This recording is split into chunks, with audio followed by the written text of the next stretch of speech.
ভালোভাবে বাঁচতে চাইলে শোনো আমার মেয়া ভাই, সৎ থাকিলে মারা খাবা, দুর্নীতি ছাড়া উপায় নাই। সৎ থাকিলে মারা খাবা, দুর্নীতি ছাড়া উপায় নাই। ও বাউল আবু জাফর কয়, ভুলিতে পারি না আমার সততা কারে কয়, সততা থাকিয়া আমার কুলমান গেছে, সততা থাকিয়া সৎ থাকিয়া জীবনে আমার কুলমান গেছে, আহ্বান মারছে কোন হারামি সোনার বাংলায় দুর্নীতি আনছে। তাই তো এখন মামু বাইক না, কোচিং খুলেছে, তাই তো এখন মামু বাইক না। কোচিং খুলেছে। আপনি কি সৎভাবে জীবন যাপন করিয়া হতাশ? বছরের পর বছর সৎভাবে ইনকাম করিয়া একটা জমিও কিনতে পারেন নাই। যেখানে দেশের অধিকাংশ মানুষ 2 নাম্বারি করিয়া কোটিপতি হয়ে গেছে, সেখানে সৎভাবে থাকার কারণে আপনার নাম খয়রাতির লিস্টে। সুযোগ থাকা সত্ত্বেও দুর্নীতি করার মতো সৎ সাহস সামনের মধ্যে নাই। চি চি চি চি চি চি। ছিঁড়ে নিচে আর নয় হতাশা, এবার হবে তামাশা। সৎ নিষ্ঠাবান গরিব ও ফকির মিসকিনদের জন্য আমরা খুলেছি দুর্নীতি ট্রেনিং সেন্টার। হ্যাঁ ভাই, ঠিকই শুনেছেন, দুর্নীতি ট্রেনিং সেন্টার। হই হই রই রই, দুর্নীতিবাজরা গেল কই? এবার নাই আসিলে বাড়িতে আগুন লাগাইয়া দেব হই আমার লুঙ্গিতে। হ্যাঁ ভাই, এক্ষুনি চলে আসুন আমাদের প্রচার মাইক লক্ষ্য করে। এই ম্যানেজার দাঁড়াও তো, মাইকি বলে কি? আর নয় ভারত, আর নয় পাকিস্তান, দুর্নীতির স্কুল হবে আপনারই জন্মস্থান। और नहीं इंडिया और ना पाकिस्तान, দুর্নীতি হোগা আপকা জন্ম স্থান। আমাদের সেবা সমূহ বাজার সিন্ডিকেট, কালো বাজারি, ব্যাংক লুট, ভূমি দখল, ওয়ারিশ ঠগানো, টাকা পাচার, নারী পাচার, কালো টাকাকে সাদা করা, সাদা টাকাকে কালো করা, শিক্ষা ও চিকিৎসা খাতের মেরুদণ্ডকে ভেঙে দেওয়া আরো টপ লেভেলের উন্নত মানের দুর্নীতি নিয়ে আমরা চলে এসেছি ফাগুন মাসের কাঁচা বাসে। দুর্নীতি পুরো বাংলাদেশে সর্ব জায়গায় ছড়িয়ে গেছে আ আ উ, ট্রেনিং সেন্টার খুলেছি। আই কু কু কু কু কু কু কু, আর ট্রেনিং সেন্টার খুলেছি মারা কু কু কু কু। আনা হিডেলে মান্ডালা মান্ডালায় আন্ডালা আন্ডালায় খান্ডালা খান্ডালা মানিকা মানগা হিতে। আরে মাঙ্গের পুতে, কি কইলি ভাইয়া? কিছু না বলছি কি ভাই, আপনি তো তামিল মুভি দেখতে দেখতে আপনার ভাষাও তামিল হয়ে গেছে, আমি তো তামিল বুঝি না। তো ভাইয়া তুই এটা বুঝাই কবি না ভাইয়া? আমার নিজের কাছে মনে হইতেছে কি এই রাজনীতিতে দুর্নীতিটা কম হয়ে যাইতেছে, আর একটু বাড়াইয়া করলে মনে হয় ভালো হইতে। তো বস, আমি যেটা ভাবতেছি আপনি কি সেটাই ভাবতেছেন? হয় বেটা ল, ওই কোচিং সেন্টারে ল চল। দুর্নীতিরও বলে ট্রেনিং দেবে, এটা কি মানা যায়? অবশ্যই মানা যায়, কেন মানা যাইবে না? মানে কি তোমার মতো সততা দেখাই হাঙ্গা জনম খরাতি থাকবে নেই? তোমারে আমি কি কিনি দিইনি বলো তো? কি কিনে দেছো তুমি? তুমি একটা ভালো শাড়ি কিনে দেছো? ভালো শাড়ি তো দূরের কথা, একটা ভালো ছায়াও তো কিনে দেখাইতে পারো না। তুমি কি রাস্তাঘাটে সব দেখাই দিবা নাকি মানুষের? বেটা তুই আরো কল্পনা করবি ওই কামাইলের পর সুন্দর সুন্দর ছায়া পড়বে, আমি গড়তে আছি আর তুই গান গাবি। কারে ছায়া পড়েছে মনেরও আয়নাতে, সে কি তুমি নও, ও বউ তুমি নও। তুই ওই যাইয়া ওই দুর্নীতি শিখবি, আই জয়তি ওই কোচিং এ ভর্তি হবি। এই দুর্নীতির জন্য এরা শিক্ষা দেবে কোচিং সেন্টার খুলেছে। দেখো শোনো কি বলে। না, এগুলো কোনোভাবেই ভাবা যায় না। আমি এই 30 বছর চাকরি করতেছি, আমি কোনোদিন দুর্নীতি করিনি, সততা ও নিষ্ঠার সাথে চাকরি করেছি। আর আগামী আর 5 বছর আমার চাকরি আছে, কিন্তু আমার দ্বারা কোনোদিন সম্ভব না। এই যে আমি আজকে একটা ব্যাংকে 5 বছর ধরে চাকরি করি, সততার সাথে চাকরি করি বলে আমার এই পদোন্নতি দিয়ে আমার ম্যানেজার বানাইছে। আমি যদি দুর্নীতিই করতাম তাহলে আমি কি এই পর্যন্ত আসতে পারতাম? এটি কোনোভাবে মেনে নেওয়া যায় না। না না না, ভাবাই যায় না।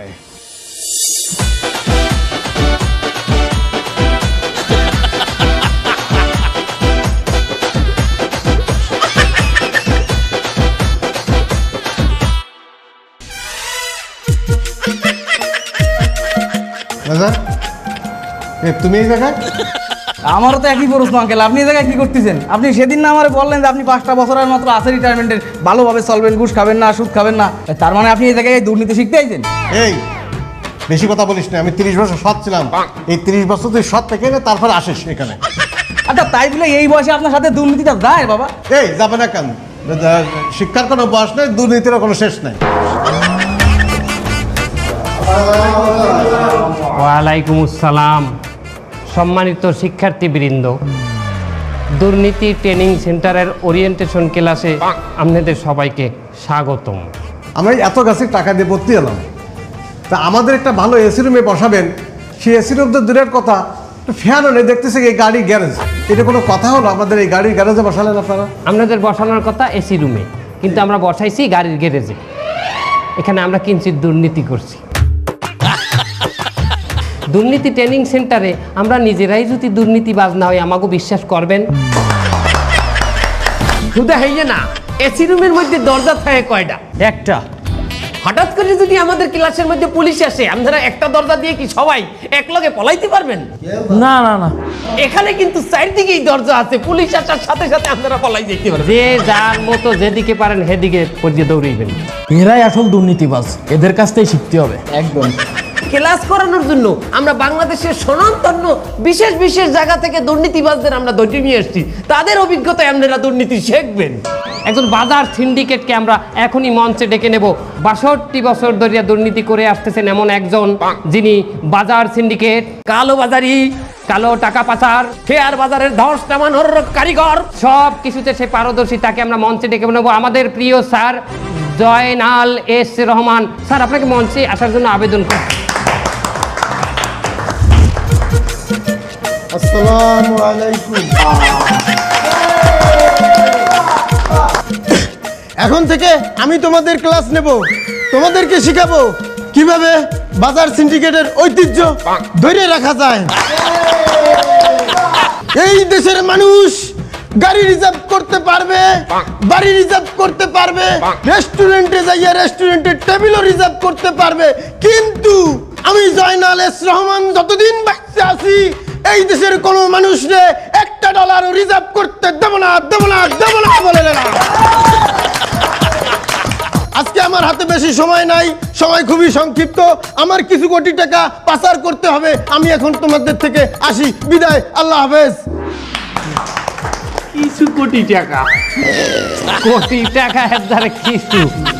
স্যার, বাজার সিন্ডিকেটটা তো নাইলে আমরা বুঝলাম, কিন্তু জমি জমা সংক্রান্ত দুর্নীতিটা আমরা কার কাছ থেকে শিখি? আমাদের একজন অভিজ্ঞ ভূমিদস্যু আছে, যার নাম ভূমিখেকো সোলাইমান। হে হইলে ভূমি অফিসের পিওনো। পিওনো? সারা জীবন তো শুনেছি ইওনো, পিওনো তো কখনো শুনিনি। আসলে ভাইজান হয়েছে কি, সে হলো আসলে ভূমি অফিসের পিয়ন।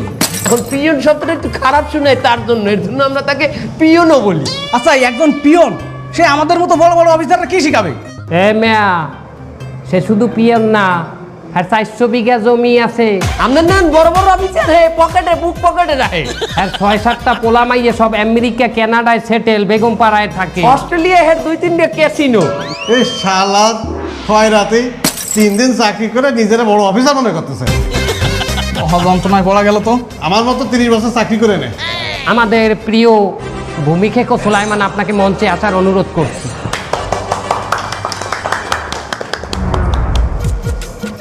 আমাদের পক্ষে আর কত বিঘা জমি আছে, আর সবার জমিতে মিউটেশন আছে, না থাকলে আমার সাথে যোগাযোগ করবে। খাস জমিও আমরা ব্যক্তি মালিকানাধীন করে দিতে পারি, কোনো সমস্যা নাই। প্রিয় ভাইয়েরা, খাস জমি দখল করায় আমি 3বার স্বর্ণ পদক পেয়েছেন? স্বর্ণপদক না, আটক হয়েছি। আটক হয়েছে? কিন্তু আমার এই আটক করে আজ পর্যন্ত কোনো জেল থানায় রাখতে পারে নাই, কারণ বিগত কয়েকদিন আগে আমার এই এক জেলে আটক করছিলে, আমি সেই জেল সহ জমি একজনের নামে রেজিস্ট্রি করে দিচ্ছি। তো আল্লাহ হাফেজ, দেখা হবে। আগুন জ্বালো, ভূমিখেকো সোলাইমান, আগুন জ্বালো। আনা হিডলে মান্ডালা, মান্ডালে আন্ডালা, আন্ডালায় খান্ডালা, খান্ডালা মানিকে মানকে হিতে। আরে মাঙ্গের পুতে, এ কি কইলি ভাইয়া? বলছি কি বস, এরা তো তামিল ভাষা বোঝে না, একটু বাংলা বুঝাই কইলে একটু ভালো হয়। শোনা বস আমার, স্যার আমি 5 বছর কমিশনার ছিলাম, তা সামনে যে কমিশনার হবো এরকম কোনো সম্ভাবনা নাই, কিন্তু আমি অনেক টাকা কামাইছি। এই টাকাগুলো আমি দেশে রাখতে চাচ্ছি না, বিদেশে পাঠাই দিতে চাচ্ছি। কিন্তু এখন ওই দুদুকে আমার খুঁজ দিছে, যদি আমার পায় এই টাকা ছাড়া তো আমার খাইয়েই গেলাম। এর আগে আমার একটা ব্যবস্থা করে দিতেন স্যার, নাহলে আমি কিন্তু বাঁচবো না স্যার। কোনো টেনশন করবেন না, আমাদের অভিজ্ঞ টাকা পাচারকারী দুর্নীতিবাজ শিক্ষকের দ্বারা আপনার ক্লাস আমরা নেব। আমাদের দুর্নীতি ট্রেনিং সেন্টারের ক্লাস আজ এই পর্যন্তই সমাপ্ত। পরের ক্লাসে গুরুত্ব সহকারে আপনাদের সাথে আমাদের দেখা হইতে যাচ্ছে। সবাই সেই পর্যন্ত ভালো থাকবেন, আল্লাহ হাফেজ।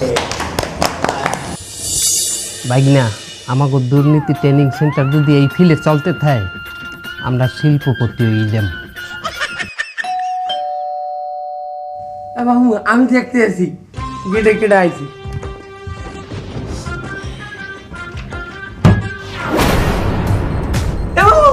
কেটে আইছে দেখেন। কেডা?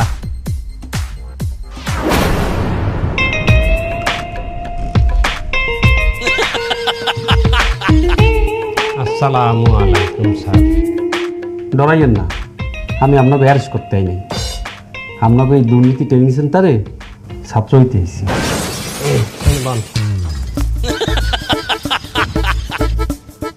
আপনি পুলিশের ইউনিফর্মটা পরিয়ে এখানে কেন আসছেন? হ্যাঁ, ডরাইছেন? হ্যাঁ, তা ডরামো কি? ডরামো কি? কি ও মা, এই বাইক না কি কয় হন দেই? মামু কোনোদিন পুলিশের ইউনিফর্মে ডরায় না, খালি এটা দেখলে একটু ডিমের কথা মনে পড়ে। আমি দুর্নীতি করি বলে আমার একটা শ্রদ্ধা আছে না, পুলিশের জামার প্রতি তো একটা শ্রদ্ধা আছে। হ্যাঁ হ্যাঁ স্যার, আমরা আইছেন শেখতে, আমরা পিস্তল লই আইছেন কিসের জন্য? এটাও ডরাইছেন? আরে ওটা ডরাইছে, তা কি ডরামো আমরা? না, আমি চললাম। এখন শোনেন, আমি হাস্যই কইতেছি, আপনাকে ওই ট্রেনিং সেন্টারে আমি ট্রেনিং লইতে গেছি। তা আপনি এখানে আসছেন কেন? বাবা, যেখানে আমরা কোচিং করাই সেখানে যাবেন, যেখানে ট্রেনিং করাই সেখানে যাবেন। আমার বাসভবনে কেন যান? আপনি ওই জামা খুললে আসেন। আমি বাইক না, তুমি বুঝাও, আমি কোনো কথা বলতে নিয়ে না, তুমি জামা খুললে আসেন। আপনাকে ট্রেনিং সেন্টার ঠিকানা দেন। আবার ওইটা উঠান। ঠিকানা বলার সময় নাই, আপনি কাল চলে এসেছেন। স্যার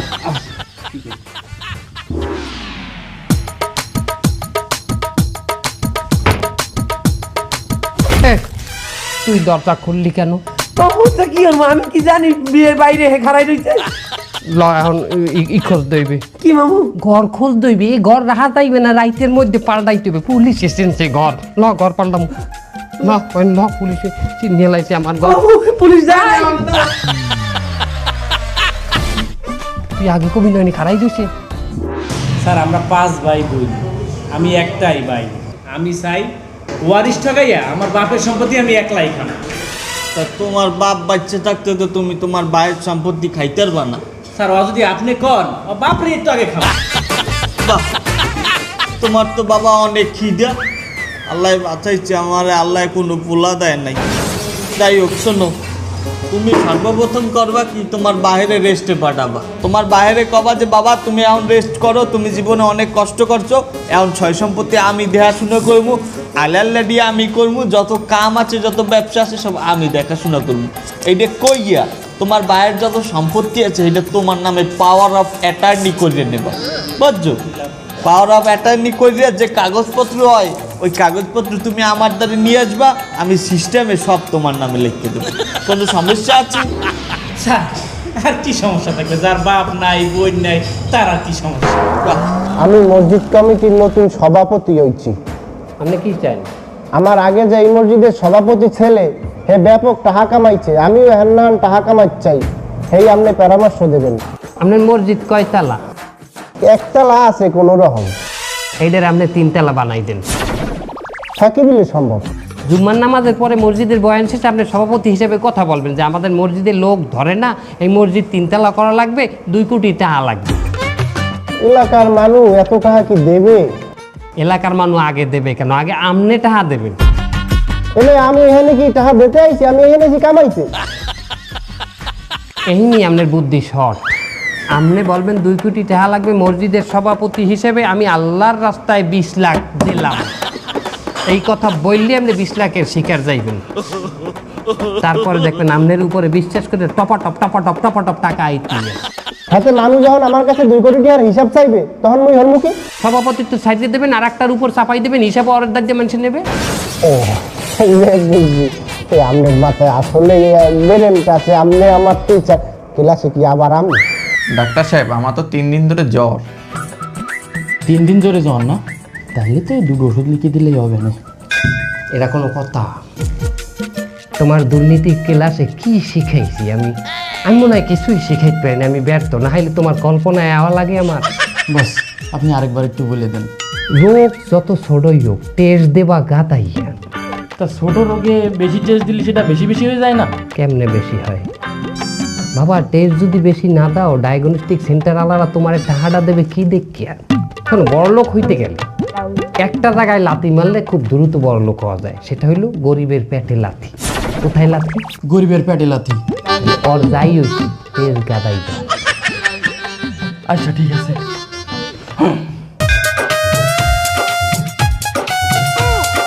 জ্বর তাই না? জ্বর ঢুকেছি আমি জাগার মতো।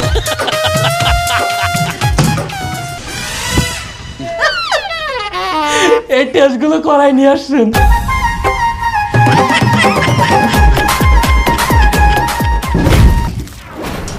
হ্যাঁ অজ্ঞান? তাহলে তো আমার টেস্ট আরো বাড়াতে হবে। এই পাশে তো বেশ বাকি নেই, উল্টো দিকে লিখি। আমি একজন ব্যাংকের ম্যানেজার। এখন মনে করেন প্রতিনিয়ত আমার কাছে ছোট ছোট ব্যবসায়ীরা লোন নিতে আসে। এই যে মাছের ব্যবসায়ী, কাঁচামালের ব্যবসায়ী, এরকম তারা এসে মনে করেন 10 থেকে 15 লাখ টাকা করে ঋণ নেয়। তো ওই টাকা ঋণ দিয়ে স্যার আমার তেমন কোনো লাভ হয় না। আপনি ওই কয়টা লোন দেবেন কেন? আপনি 50 কোটি টাকা লোন দিয়ে দেন। হ্যাঁ গো, 50 কোটি টাকার লোন যদি দিই তা সেই পরিমাণ সম্পত্তি তো তার জামানত দেখাতে হবে। এই তো তারা দেখাতে পারে না। কি দেখাইতে পারেন না? এরা কার আগের ব্যবসায়ী? তা আপনি একটা বড় গের দেখাই দেন। আমি বড় গের কোথায় পাবো? নদী আছে না, রূপসা নদী, রূপসা নদীরে ঘের বানাই দেখাই দেবেন, কি পারবেন না? এই স্যার এত বড় উপকার আমার করলেন স্যার। আপনার ছোট্ট একটা খেদমত করার সুযোগ দেন স্যার আমার। কি খেদমত? আমি আপনার এই কোচিং এর নামে স্যার 100 কোটি টাকা লোন পাস করে দিতে চাই স্যার। আমার ছোট একটা কোচিং সেন্টার, ছোট একটা ট্রেনিং সেন্টার, এটার আপনি কি বলে এত 100 কোটি টাকা লোন দেবেন? আরে কোথায় এটা একটা ট্রেনিং সেন্টার? আমি এটা ব্যাংকে একটা ইউনিভার্সিটি হিসেবে দেখাবো স্যার। এটার ইউনিভার্সিটি হিসেবে দেখাই দেবেন? আপনার কাছে ঠিক আছে, আপনার ভরে ভরে করলাম, কেমন দিলাম কোন?